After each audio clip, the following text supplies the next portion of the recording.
Hi. അപ്പോൾ പെരുന്നാൾ കഴിഞ്ഞല്ലേ? പെരുന്നാളിനെടുത്ത ഫോട്ടോസൊക്കെ എടുത്ത് ജേർണൽ ചെയ്യണ്ടേ?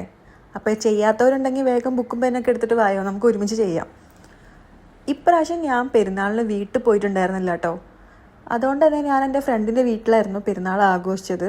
പക്ഷെ നമുക്ക് എപ്പോഴും വീട്ടിൽ പോയിട്ടില്ലെങ്കിലും ദൂരെ നിൽക്കുന്ന ആൾക്കാർക്ക് വേറൊരു സെക്കൻഡ് ഹോം ഉണ്ടാവല്ലോ.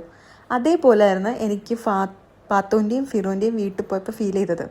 ഞങ്ങൾ ചെറുതായിട്ട് മൈലാഞ്ചിയൊക്കെ ഇട്ട് ജസ്റ്റ് ഒന്ന് പുറത്തൊക്കെ പോയി, പിന്നെ നല്ല ബിരിയാണിയൊക്കെ കഴിച്ച് അടിപൊളിയായിരുന്നു അന്നത്തെ ദിവസം.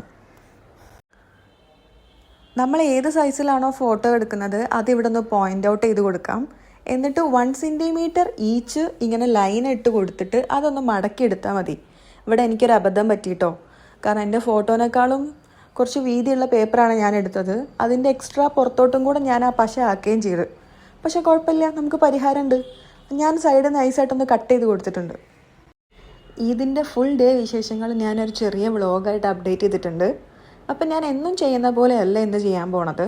ഇന്ന് ഞാനൊരു വാട്ടർഫാൾ കാർഡ് ഉണ്ടാക്കിയിട്ടാണ് എൻ്റെ ജേർണലിൽ ആഡ് ചെയ്യാൻ പോണത്. അതിനൊരു കാരണമുണ്ട്. കാരണം ഞാൻ പ്രിൻ്റ് ചെയ്യാൻ പോകുമ്പോൾ സാധാരണ വലുതായിട്ടാണ് പിക്ചേഴ്സ് എടുക്കാറെങ്കിലും ഇപ്രാവശ്യം ഞാൻ വളരെ ചെറുതായിട്ട് ഒരേ സൈസിലാണ് ഫോട്ടോസ് പ്രിൻ്റ് എടുത്തുകൊണ്ട് വന്നത്. കാരണം വാട്ടർഫാൾ കാർഡ് ചെയ്യുന്ന സമയത്ത് ഒരേ സൈസിൽ ഫോട്ടോസ് ഉണ്ടായാൽ മാത്രം മതി. നിങ്ങൾക്ക് ഭയങ്കര ഈസി ആയിട്ട് ചെയ്തെടുക്കാൻ പറ്റും.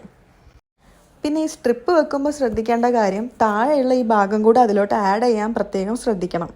അപ്പോൾ മനസ്സിലായി എന്ന് വിചാരിക്കുന്നു. എന്തെങ്കിലും ഡൗട്ട് ഉണ്ടെങ്കിൽ കമൻറ്റിൽ പറഞ്ഞാൽ മതി. പിന്നെ ഞാൻ ഈ സൈഡിൽ ഈ പെന്ന് വെച്ച് കുറച്ച് ഡെക്കറേറ്റ് ഒക്കെ ചെയ്ത് കൊടുക്കുന്നുണ്ട്. എന്നിട്ട് ഇതാ ഈദ് ഡേ എന്നും കൂടെ എഴുതി കൊടുക്കുന്നുണ്ട് കേട്ടോ.